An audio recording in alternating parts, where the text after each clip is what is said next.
Okay, ladies and gentlemen, this is the very last lecture for the entire year. Woo! And then the villagers rejoice. Okay, so let's kick back into ecology. This is ecology part 2, and we'll talk about succession.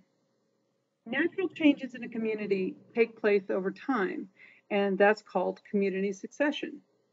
Primary succession is when new land is formed, like a volcano erupts from the sea and it cools, that's new land. And then it's colonized by life. So that's primary succession.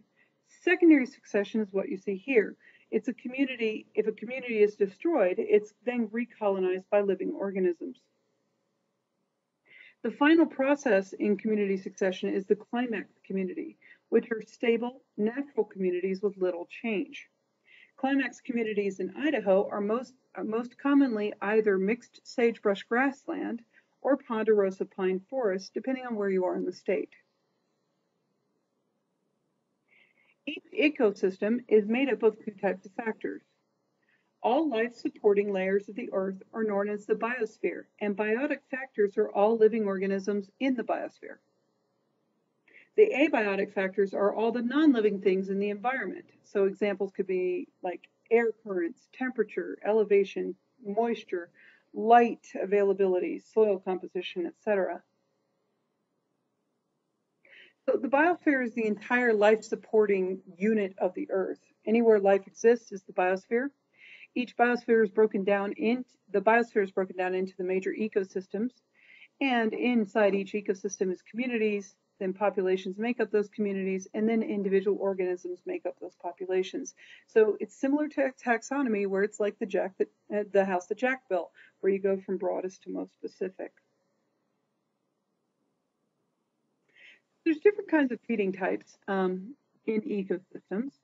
Autotrophs are also called producers because they make their own food. So those would be the plants, the algae, the cyanobacteria, etc. Heterotrophs come in a couple of different flavors. Carnivores, which eat only meat. Omnivores, which eat both meat and plants. Herbivores, which eat only plants. And decomposers or detritivores, which eat dead stuff. When you look at the feeding types, though, they fit into these trophic relationships. So the producers are always at the bottom, and there's always the most of those. And that's considered the first trophic level because they're producing their own food. However, producers are eaten by herbivores, which is the secondary trophic level. All herbivores are primary consumers. The end. That's it. However, once you get to secondary consumer and above, you can have either carnivores or omnivores. So, for example, a black bear, is it's a tertiary or even sometimes considered a quaternary consumer. It is an omnivore. It's the top of its food chain. And what it does is it eats both plant and animal matter. So it's eating at all different levels of the trophic pyramid. So don't get confused that fourth trophic levels have to eat the ones below them. They don't. They can eat any of the levels below them as long as they're omnivores. And they can eat any of the levels below them down to the second trophic level if they're carnivores. So here's a typical food web. And food webs are different from food chains because, one, they show the dominance of the organism in its trophic relationship by its height in the picture. You can also see the Roman numerals that show that they're top level predators. And food webs also combine multiple food chains, so you can see the interaction in each ecosystem. And this is, again, still a simplified system, but it's way more complex than a food chain. Only 10% of the energy is transferred from one trophic level to the next. The rest is typically lost as heat. So, for example, it takes 100 kilograms of plant material or producers to support 10 kilograms of herbivores. And it takes 10 kilograms of herbivores to support just 1 kilogram of secondary consumers, which is the first level of carnivore. So you can see that you get very little energy transfer between trophic levels. And so when you talk about this in a sustainability aspect for humans, the more vegetables you eat, the more you eat the producers instead. the more energy stays in the ecosystem, and so it's more sustainable. Okay, to remind you about symbiosis, remember these are the three main types: commensalism, mutualism, parasitism. I just gave you a little graphic to help you remember which one benefits and which one doesn't, based on last time's lecture. So I wanted to make sure that you saw that, and I threw it in there because it seemed to be a little bit confusing. Okay, so let's look at how we impact the environment. Well, one way is acid rain. The primary compounds involved in acid rain are sulfur dioxide, nitrogen dioxide, and carbon dioxide. And this is mostly caused by our combustion of fossil fuels. Acid rain has a very low pH, so it's pH of 4.0 or lower, and the effects are very wide-ranging. They not only destroy buildings and statues and beautiful things of art, but they also destroy forests. And these are our producers. These produce oxygen, these produce food, energy for the things that we eat. And so by producing acid rain, we are basically undercutting the trophic pyramid. Let's look at the ozone layer. So ozone, which is 3 oxygens bonded together, blocks ultraviolet radiation. The ozone hole was first seen over Antarctica in 1985. There's a new identified one found over the Arctic. So this hole here is showing the lack of ozone over the Antarctica, but now there's a lack of ozone also over the Arctic. Ozone is destroyed by CFCs, which are chlorofluorocarbons, and they're found in coolant systems and propellants. And CFCs were stopped being produced in the United States in 1996. However, we're still seeing the effects of ozone destruction. So ozone loss results in higher rates of skin cancer, cataract, retinal cancers, and the loss of many species. A recent study of more than 6,000 species of amphibians worldwide concluded that 32% were threatened and 43% were declining in population. Chlorofluorocarbons, or CFCs, are a family of compounds that are developed back in the 1930s as a safe, non-toxic, non-flammable alternative to dangerous substances like ammonia for purposes of refrigeration and spray can propellants. Their usage grew enormously over the years. One of the elements that make up CFCs is chlorine. Very little chlorine exists naturally in the atmosphere. But it turns out the CFCs are an excellent way of introducing chlorine into the ozone layer. The ultraviolet radiation at this altitude breaks down the CFCs, freeing the chlorine, and under proper conditions, this chlorine has the potential to destroy large amounts of ozone. So a very small amount can create a huge, massive effect because it's like a chain reaction. Halon it was used as a fire extinguishing agent, and that's what this picture is showing you, is a halon system for fire retardation. It was used in both built-in systems and in handheld portable fire extinguishers. Halon production in the U.S. ended on December 31st, 1993, because they contribute to ozone depletion. They cause ozone depletion because they contain bromine, and bromine is many more times effective at destroying ozone than chlorine was. So CFCs stopped being produced in 1996, halon in 1994, essentially, and then we moved to carbon tetrachloride. Carbon tetrachloride was widely used as a raw material in many industrial uses, including the production of chlorofluorocarbons, or CFCs, and as solvent. Solvent use using carbon tetrachloride was ended when it was discovered that this is a carcinogen. In other words, it causes cancer. So we stopped producing carbon tetrachloride or using it in those industrial applications in 1996. Hydrochlorofluorocarbons, or HCFCs, are enabling the phase out of CFCs. HCFCs are one class of chemicals being used to replace the CFCs, and they do contain chlorine and thus deplete stratospheric ozone, but to a much lesser degree than CFCs or halon or carbon tetrachloride. And we're hoping to phase this out around about 2030. Finally, methyl bromide is an effective pesticide that is used to fumigate soil and many agricultural products. Because it contains bromine, it also depletes the stratospheric ozone, and production was phased out in this country in 2005. Global warming is the increase in the average temperature of the Earth's near-surface air and oceans since the mid-20th century, and its projected continuation. Global surface temperature increased 0.74 plus or minus 0.18 degrees Celsius, or between 1.1 and 2 degrees Fahrenheit during the last century. That doesn't sound like a lot, but it really is.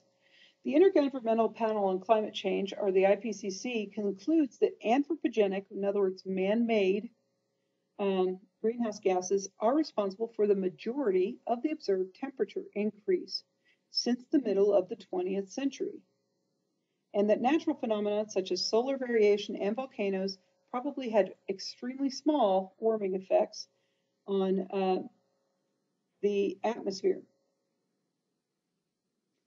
because during the pre-industrial times to 1950, and a small cooling effect afterwards. So these basic conclusions have been endorsed by more than 40 scientific societies and academies of science, including all, I'm going to remember this, all of the national academies of science of major industrialized countries. In other words, every industrialized country on the planet, their scientific researchers all agree that man-made greenhouse gases has created a global warming effect. Okay, so I'm saying that because there's a lot of naysayers to global warming, and people go, oh, it's snowing in April, so it can't possibly be global warming. Well, that's not true. Average temperature increase creates instability in the atmosphere, and that instability leads to more extreme weather swings. So don't get those two confused. We're not supposed to be parboiling here. We're seeing more increase in weather. We're also seeing hotter summers and a bigger swing in the winters.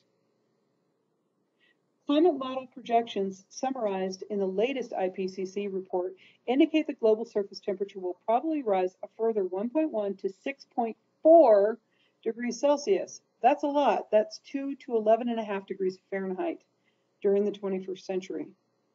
Greenhouse gases include carbon dioxide, methane, and nitrous oxide. Finally, let's take a look at pollution. Pollution comes in a lot of different forms: chemical, thermal, air, and sound. There's a couple of other ones like light pollution, etc. Let's talk about the biggies. Chemical pollution is the introduction of chemicals into the environment that are harmful. And some chemicals that are introduced in the environment can be introduced in extraordinarily small amounts, small parts per billion or per trillion, and still cause a huge effect. This picture here is, of course, a lot more severe chemical pollution, a lot more easily seen chemical pollution, and that's from an oil spill. Thermal pollution happens usually at the outflows of places like nuclear power plants and things like that. They eject hot water from the power plants and bring in fresh, cool water. Well, that thermal pollution creates algae blooms. It creates a whole lot of different changes to the ecosystem. So that's a big problem. But another big problem of thermal pollution is heat islands, which are created in every major city on the planet. Anytime you have a major city, you have very little green space. And as a result, the tarmac, the tops of buildings, etc., those things reflect heat. And by reflecting heat, they create their own weather systems and create even more severe weather in those areas where those heat islands are. Air pollution, pretty simple. Air pollution is, particulates in the air that can cause problems. Same with water pollution. And then there's sound pollution. And sound pollution is a big issue here in Idaho because there's a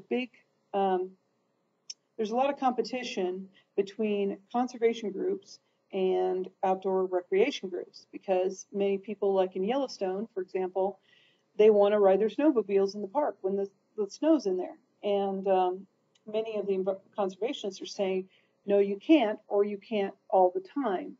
because the sound disturbs the breeding habits, the migration patterns and stuff of all the wildlife in that area. And so that's kind of a little more hard to prove one. It's just a thing. And for light pollution, if you live in a city, you'll notice that there's far fewer stars that you can see than there are in the country. And for that reason, light pollution is a serious issue, not just for people who look at the stars like astronomers and astrophysicists and such, but it's also a problem because it interferes with movements of animals. It interferes with their migration patterns. It interferes with their ability to catch prey. And so that's actually a fairly serious thing. So let's look at some of the basic things that we can do. Well, the first one is to vote. And vote responsibly. That means you actually research the issues before you vote. Don't just go, hey, I like that guy, or that guy was support, that candidate was supported by this radio station I really like, so I'm going to go vote for him or her. Don't do that. Actually look at the issues that are important to you. If environmental issues are important to you, then you look down the environmental voting records of those candidates, or you look at their platform of those candidates on the issues that are important to you. So vote. Buy from responsible companies. And by responsible companies, I mean the ones that are actually aware of their carbon footprint, for example. The ones that are trying to actually improve, or they replant forests, or they use renewable energy sources in order to produce their product. Go organic. Now, organic can be kind of a tough issue because the way things get certified organic is kind of weird. But the more organic you go, the less pesticides are used, the less chemicals producing those pesticides, the less chemicals go in the atmosphere, et cetera, et cetera, et cetera. So there's a long chain of things based on your purchasing power. Also, it's healthier because it doesn't have any pesticides on it. Go non-toxic. In other words, make your own cleaning supplies. Try and buy clothes that, or bedding or whatever that has not had cancer-causing agents in it. If you buy clothes, for example, from the store and you put them on right then, those clothes almost always, unless you're buying an organic clothing selection, those clothes have formaldehyde in them, which is what we use to preserve dead people, and it's also a cancer-causing agent. It's a carcinogen. Not a good combination of those things. So, be responsible. Know what's in your clothing, know what's in your bedding, know what's in your paint, etc. Try and make the best purchasing decisions you can. Another thing that we can do, remember that trophic pyramid and that rule of 10. Eat more vegetarian meals. One, it's healthier. Your heart will thank you, your digestive system will thank you, your cancer risk will go down. There's a whole lot of advantages to eating vegetarian. And you don't have to eat vegetarian every day. You can just have what one of the most popular movements right now is meatless Mondays. And so you just, on Mondays, don't eat anything with meat in it. It's fairly simple to do. It's healthier. You don't get cancer as often. You don't have heart attacks as often. Obesity goes down. Diabetes goes down. There's a huge raft of things. Plus, the industrialization of agriculture, especially in meat production, is very, very large. And it also produces a lot of greenhouse gases, a lot of water pollution, a lot of soil pollution, a lot of air pollution. So all of those things go into what we eat. Just be conscious of your impact. Walk, conserve water. You know how to do this. It's hard to do every day, but the more you make it a habit, the easier it is to do. Okay, so that's my little list of things you could possibly do. I hope this is a rewarding end to your lecture series, and I hope you have a great day.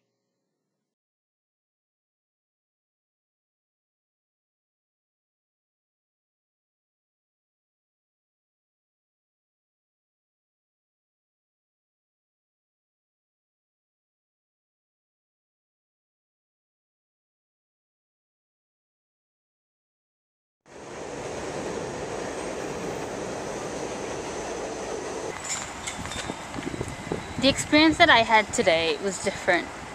I was able to communicate with people from different neighborhoods and spread awareness about how to help the environment.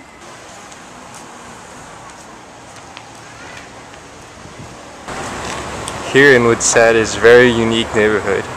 On the main road lies a train track, where the 7 train dwells upon. Along the main road lies many stores and services suitable for those living around. How do you feel about the environment right now? How do I feel? I don't know. Okay. You don't know? It's kind of a vague question, but I don't know. And what do you know about the environment right now? Well, at present I do see environments are good because I opened here in 1981. That time it was really worse, but now at present I do see a lot of improvement. Like today we have problem of energy, for example. I would request every family member use energy only when you use it. Otherwise, please save energy. We need energy. I think it's something, there is a lot of, pollution because, even the garbage sometimes is cluttering or, it's not safe. So we have the water problem and we have the garbage problem and we have, the environment is too much killing, shooting, whatever, crime is always going on. These are the words from Novelty Masura. We interviewed her in front of a thrift shop. So the first question was, what do you know about the environment already? And she answered that there's a lot of garbage and pollution, and right now it's not a very good environment. Honestly, in New York City, all I see is litter everywhere. I would just try to pick up the trash laying around, but then again, even if I do it myself, it won't really make a difference, so I have to reach out and speak out and help everyone do it together. What do you think about organic food? It's good, healthy. It's good to have organic food. Well, do you currently purchase organic food? Sometimes I purchase because my wife, she does demo and all. She works sometimes in Whole Foods and all, so sometimes she gets stuff from the Whole Foods. Well, I already buy organic milk, but it's pretty expensive, like $5 for half a gallon. And since I drink milk every day, I'll probably finish one in like 3 days. What do you think the city can do for you to provide you healthier food and food that's better for the environment? Try to lower the prices a little bit, I guess, of the food, and have help out more with the farmers. Yeah, because the farmers they need a lot of help. Most of them are independent. I think that politicians should use their power to make it a more green and comfortable space for all of us.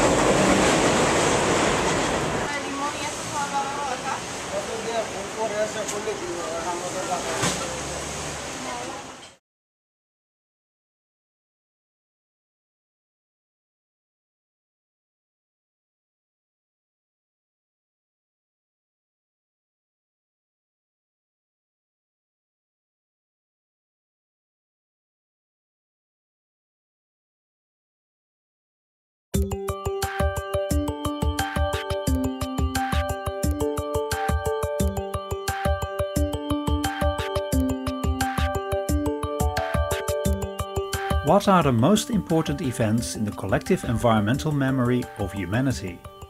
In the spring of 2013, a group of environmental historians from around the globe was confronted with this very question. They were asked to nominate one event that, in their opinion, should be part of this collective memory. 22 scholars returned an entry which provided an interesting window in what professional environmental historians regard as world-changing environmental events that should be remembered by all of us. Most striking was the spread of the entries both in time and space. The events suggested are a colorful mix including animals and bombs, dust and climate, organic and mineral resources, the old conservation movement and a new post-1970 environmental movement. In spatial terms, events were scattered all over 5 continents as well as the entire globe. Let's examine these events in more detail. Air pollution is as old as civilization and started in the form of smoke when the first urban settlements appeared. During the 19th century, English cities were choking in the coal smoke bulging out of the many industrial and domestic smokestacks. Much of these contaminants were carried across borders, and well-known instances are pollutants from England reaching Scandinavia or air pollution from Eastern Europe affecting Germany. These days it is photochemical smog, dust related to deforestation and bushfires that lead to cross-border air pollution. Throughout history, the Japanese often feared being polluted from the outside. The case of pollution originating in China reaching Japan is a current source of concern. Social and environmental justice are 2 themes that feature highly in the environmental consciousness of the emerging world. Brazil with the Amazon rainforest is at the forefront of this. In December 1988, union leader and environmentalist Chico Mendes was assassinated in response to his successful campaigning for the protection of the rainforests around his hometown of Xapuri. The killing of Chico Mendes became a symbol of what is called the environmentalism of the poor. In Brazil, as well as in many other emerging economies, communities of rubber tappers, plant and nut gatherers, small fishermen and other poor people are leading social and environmental resistance to the invasion of their spaces, which are seen by developers as frontiers of exploitation of natural resources. The nuclear disaster in Chernobyl was an event that has sent shockwaves around the globe, and its effects are still being felt to the present day. It was another nail in the coffin of the Soviet Union because it exposed in a dramatic fashion the political, economic and managerial failures of communism. In addition, it influenced the debate about nuclear power until the present day and has delayed a nuclear renaissance until late into the first decade of the 21st century. The memories of Chernobyl came dramatically to the fore again with the nuclear disaster at the Fukushima nuclear power plant in Japan in 2011. The United Nations Conference on the Human Environment was an international conference convened by the United Nations and held in Stockholm, Sweden in June 1972. It was the United Nations' first major conference on international environmental issues and marked a turning point in the development of international environmental politics, putting environmental issues firmly into the global environmental consciousness.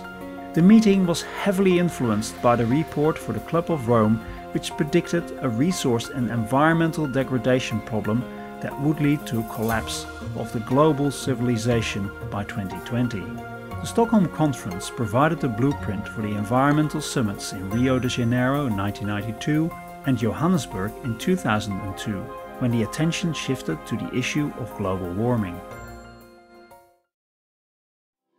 The first Earth Day was held on the 22nd of April 1970. The event reflected a major increase in public awareness of and concern about the environmental problems in the United States. The massive involvement of people across the United States made clear to politicians that this was an important issue, and the following years there was a relatively quick succession of environmental legislation such as the Clean Air Act and Toxic Substances Control Act. Over time, Earth Day became an international event, and in the process it built a lasting eco-activist infrastructure such as lobbying organizations, environmental study programs and community ecological centers. Earth Day helped to give birth to the first green generation. The Santa Barbara oil spill occurred in January 1969 near the city of Santa Barbara in Southern California. It was the largest oil spill in the United States waters at the time, and now ranks third after the 2010 Deepwater Horizon and the 1989 Exxon Valdez spills. This spill is important not only for the direct environmental impact it had, but more so for the iconography it created. It was the first major oil spill that received wide media coverage, and the images it produced are still being used to illustrate the environmental risks associated with oil production and transport. Television's oft-repeated references to and oft-rebroadcasted images of the Santa Barbara oil spill reinforced its storied position within the world's collective environmental memory. Much of our modern environmental consciousness is focused on the negative: degradation, extinction, pollution and disaster. But there are also success stories, which should be part of the collective environmental memory of the world and encourages to take more positive action towards protecting nature.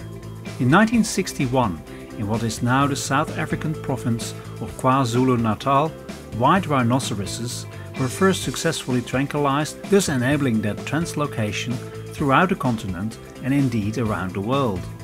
This timely intervention rescued this remarkable species from the brink of extinction to become the world's most common rhinoceros.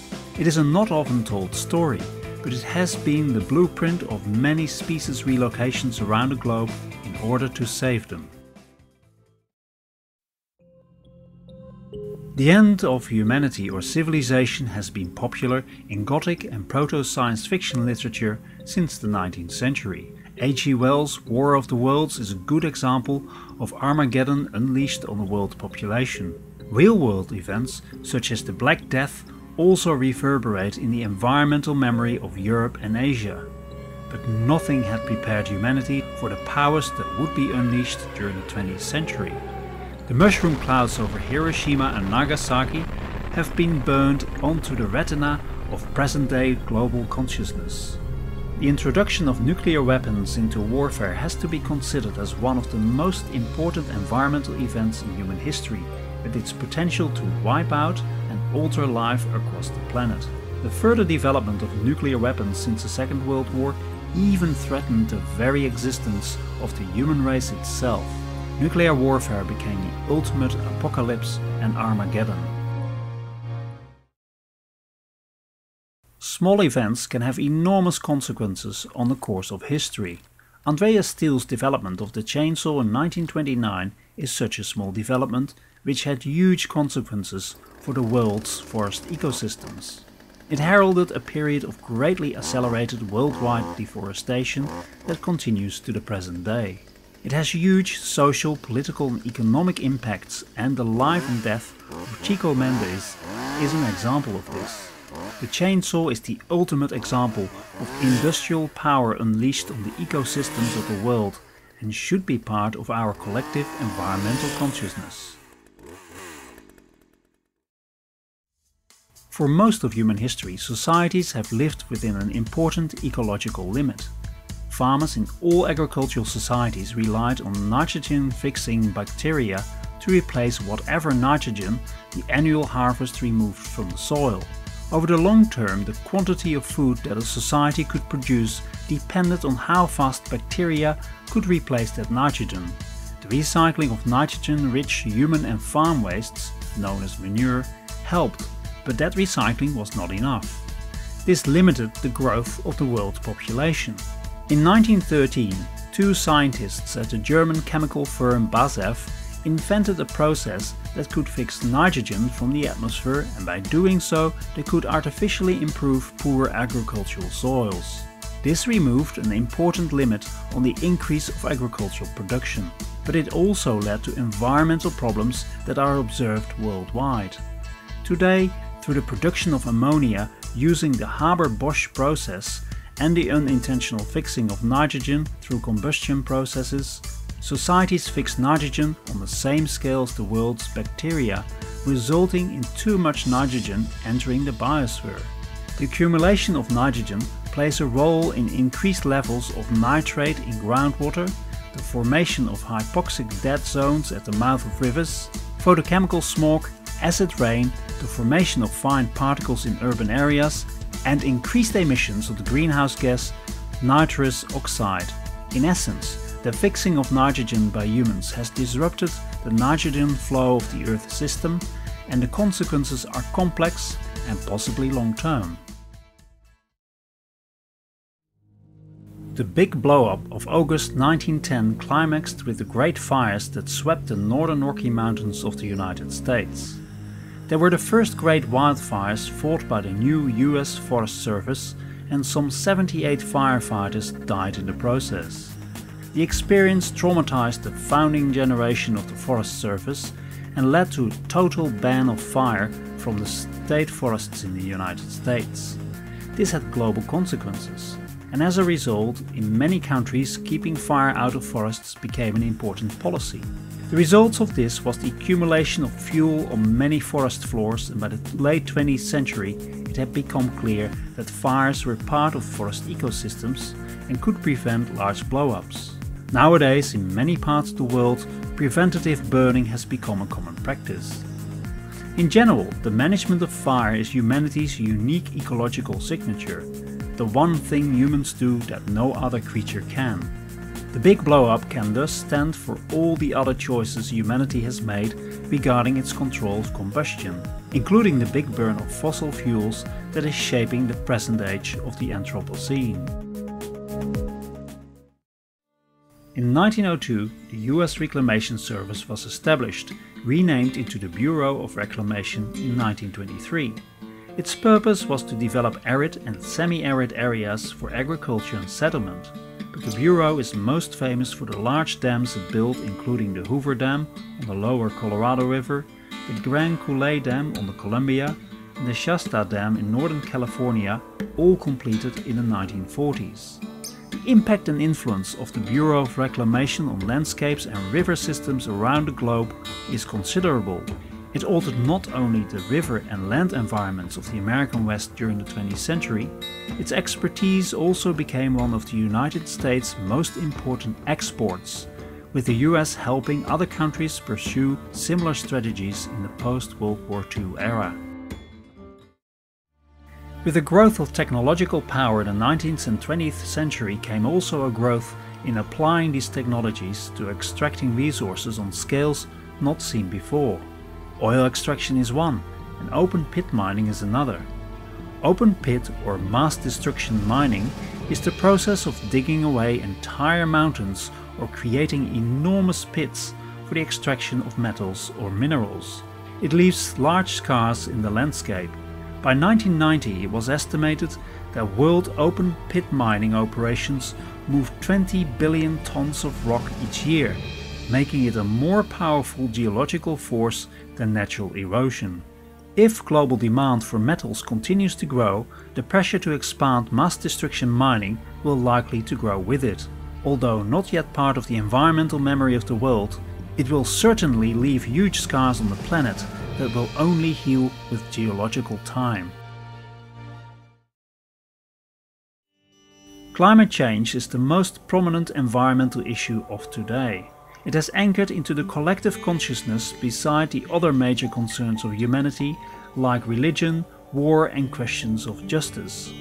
Like all collective issues, the response to this challenge differs greatly among individuals and cultures. Some display grave concern and suggest an array of remedies, while others deny its existence or walk away from any responsibility for dealing with it. Human-induced climate change challenges our understanding of history, our vision for the future, and the nature of our species. Wine production is an ancient art, and wine has been one of the most important agricultural products since antiquity. It is also part of a story that highlights the ever-increasing biological globalization that has occurred since at least the Middle Ages. The unintended arrival of Phylloxera in Europe and its rapid spread in wine-growing areas around the globe almost destroyed the wine industry. Phylloxera are tiny, sap-sucking insects related to aphids that feed on the roots and leaves of grape vines. They are native to eastern North America. In the 1850s it was discovered that a few American vines were resistant to mildew. This discovery led to a rapid increase in the importation of American vines into Europe. But with these vines came phylloxera, which spread like wildfire. Grafting of American vines to rootstocks of Eurasian varieties prevented a wipeout of the global wine industry. The replanting of vineyards required much capital and effort, but many wine growers failed and had to look for a new workplace. The arrival of phylloxera caused enormous economic and social consequences in all the wine-growing countries at that time.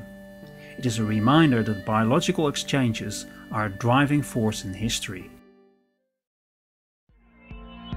Although the oil well at Titusville, Pennsylvania, drilled in 1859 was not the first in the world, it was the first drilled with mechanical power, using a steam engine.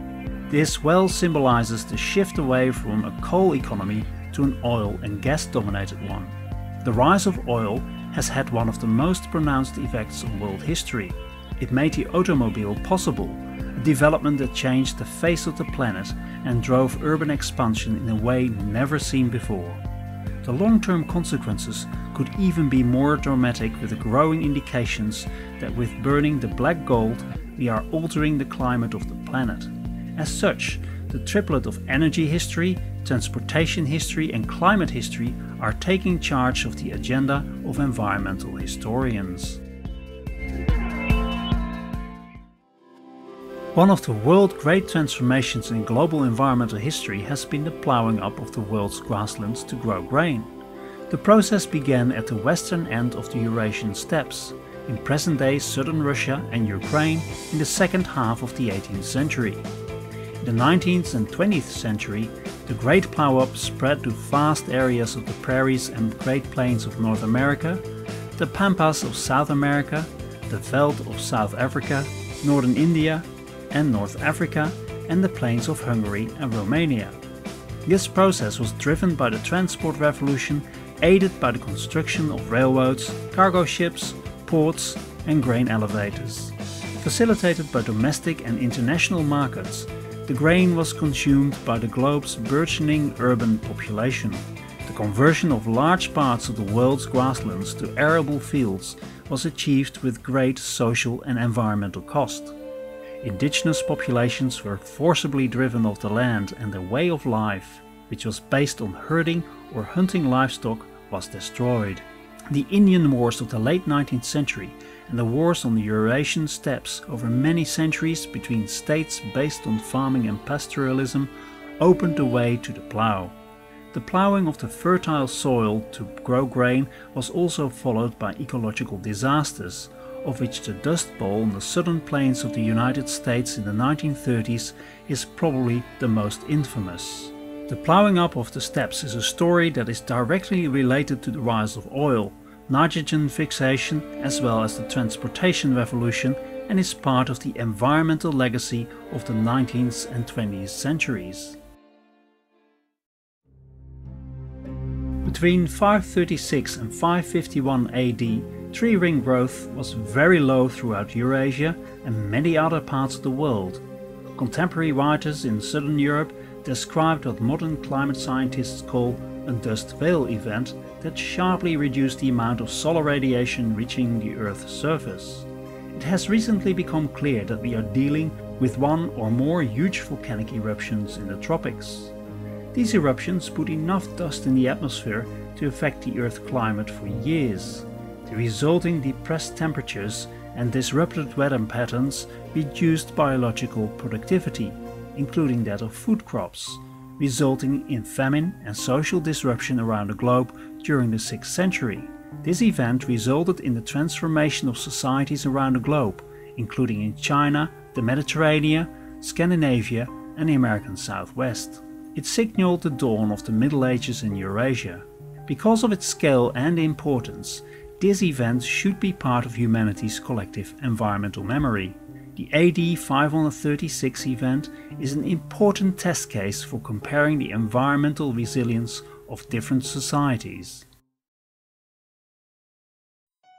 The shift from hunter-gathering to agriculture is probably the most important ecological event in the history of humanity.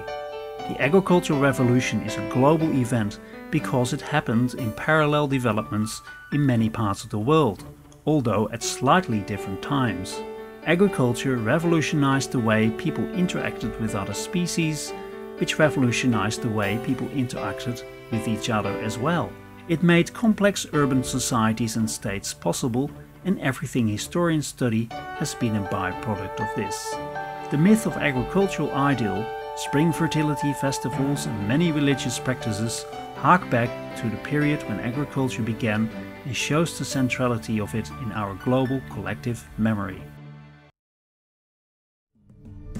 Perhaps one of the crucial moments in the big history of the world was the crossing of Wallace's Line by modern humans some 50 to 60,000 years ago. Wallace's Line is the boundary caused by impassable deep sea trenches that separates the Asian and Australian zoogeographical regions. This resulted in the development of spectacularly different species in Australia and New Guinea because it was isolated from the rest of the world. Then, in the words of environmental historian George Seddon, it had a radically new technology imposed upon it, suddenly twice. The two waves of human arrivals each brought major technological shocks to the ecosystems. Aboriginal people hunted and modified the landscape with fire. European settlement brought simultaneously agriculture and industrial revolutions. The extraordinary indigenous history of Australia and New Guinea is still being discovered. This ancient continent has thus captured an exceptional history of change and adaptation of people and environments. Its biodiversity and environmental catastrophes are part of the collective history of people as well as plants and animals.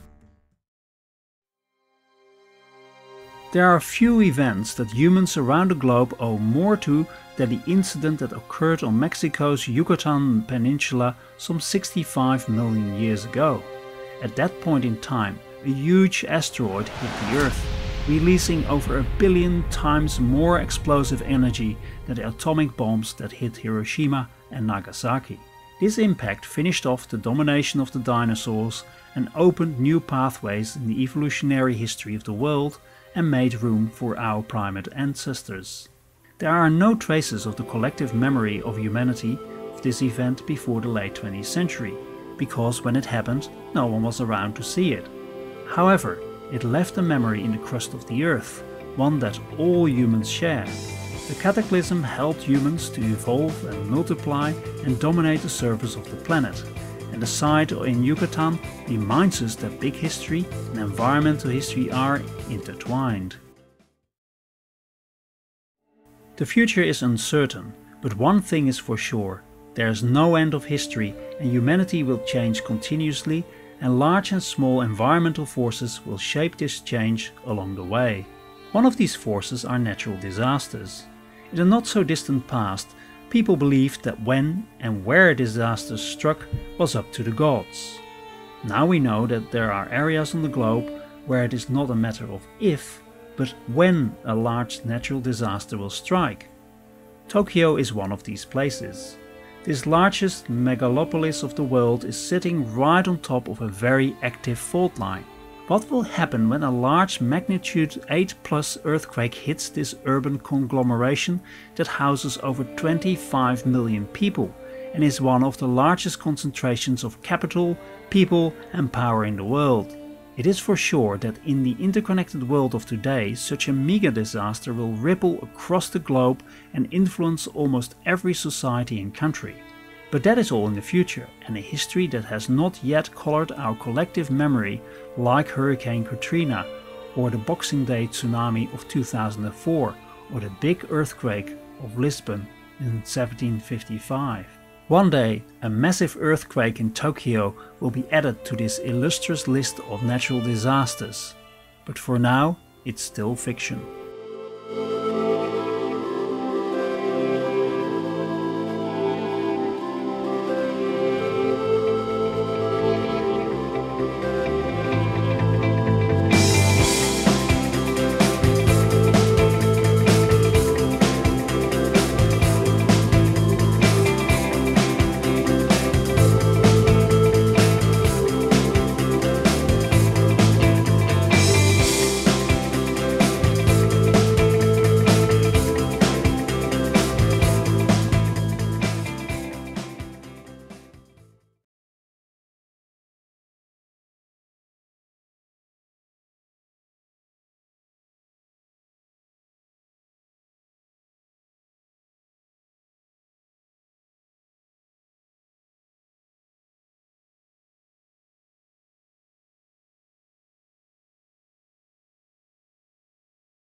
My name is Anthony Hines-May.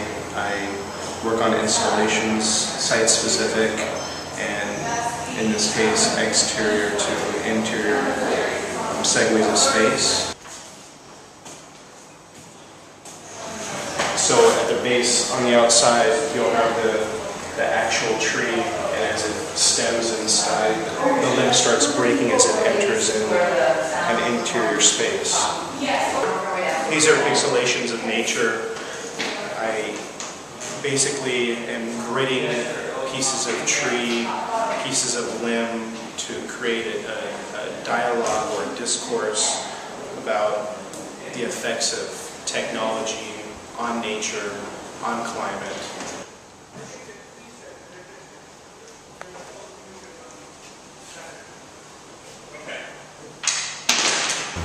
Technology might be the reason why we save the planet, yet we have to realize that technology has strong effects on the climate and the weather around us. Yeah, that's cool. Yeah.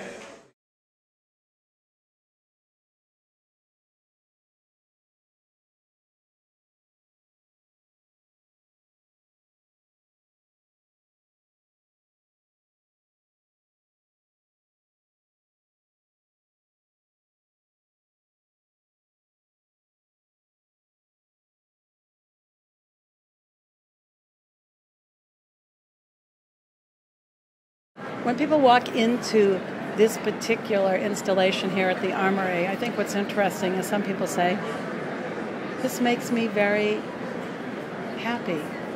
Or they say, this makes me very sad. And it's interesting because it's that taut line. It's that it makes you both. This is the line between happy and sad because this really is us. My understanding is that art has the ability to express another person's life experience and perspective and potentially give new information and open up minds. If this happens, this is a good thing. And then separately, when you look at art and you're inspired, separately, one could potentially be motivated to get involved with activism and to change policies. So two separate elements, not one. I do think that art has a huge and important role in sustainability and in the whole social network because it dynamizes the scene. I mean, art is, after all, like the final result of a group of people who, after being involved with reality, staying in touch with reality, take distance and point the whole society to different problems. And in such a way they are like a motor of society. So it has a lot to do, and it's, for everything, for the whole development.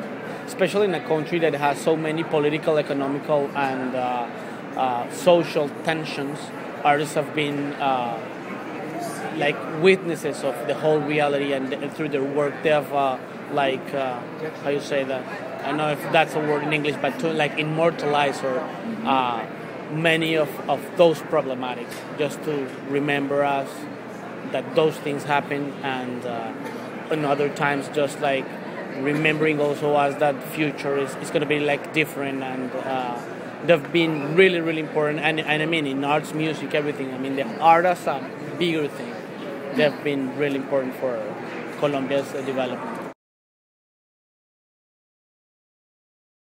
So the one thing that I would say about social change is that it's very important that the people that are going through it are given space to say what happened to them, and that it's recorded so that in the future so that it won't become utterly lost. When you have a vacuum in the historical record like that, if it can be filled at all, I think it's often filled by people working in creative fields like novelists, playwrights, and artists that can try to search for the information that's there and try to imagine. And it's a work of imagination. Yeah, I really believe that art can change a thought. I really believe that art can change a possibility of living. our gallery is based in downtown Rio. So, and it's very close to a most popular open market. So a lot of people pass by, you know, and it's very, very strong how people stop and people wants to know and people have doubts and likes and dislikes and makes them think different. So I really think that art irradiates culture, and it's a really possibility of changing. And changing all the social and economical and practical idea. They don't get it right away, you know, when they look at, for example, there's a clear difference between this Geneva, for example, versus Zurich. Zurich is like the big brother. It's a very strong image of Switzerland, so they have their own sort of identity. Geneva sort of lost. People know it or they don't. They think it's a banking city. They think it's just about watches and nice cars and pretty houses and a beautiful lake. And there's just as much questioning and how would you say it? As much.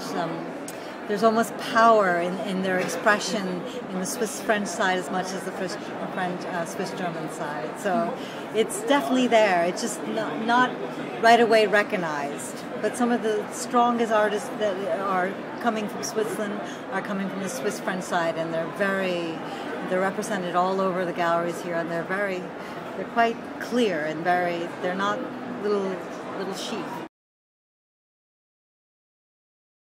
I think it's very brave to continue to make environmental projects, and I think it really doesn't affect everybody. You can see some people walk in and walk out and they're not affected by it, but some people are deeply moved.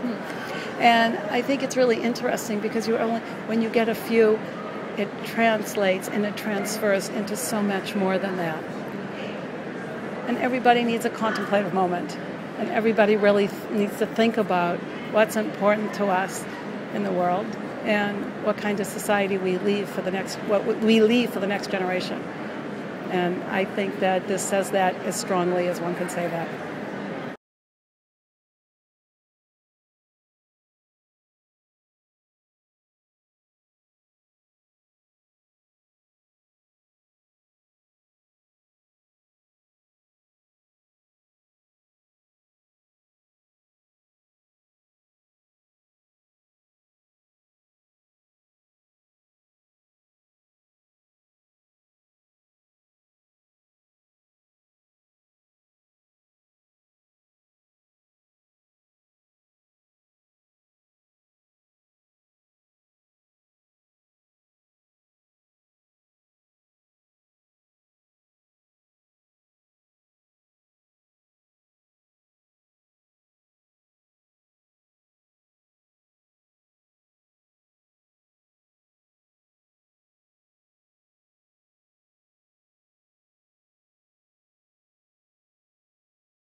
Alright, so the piece is about reconnecting us with where our garbage goes when we eat, basically. So each scattered around the tablecloth is our QR codes.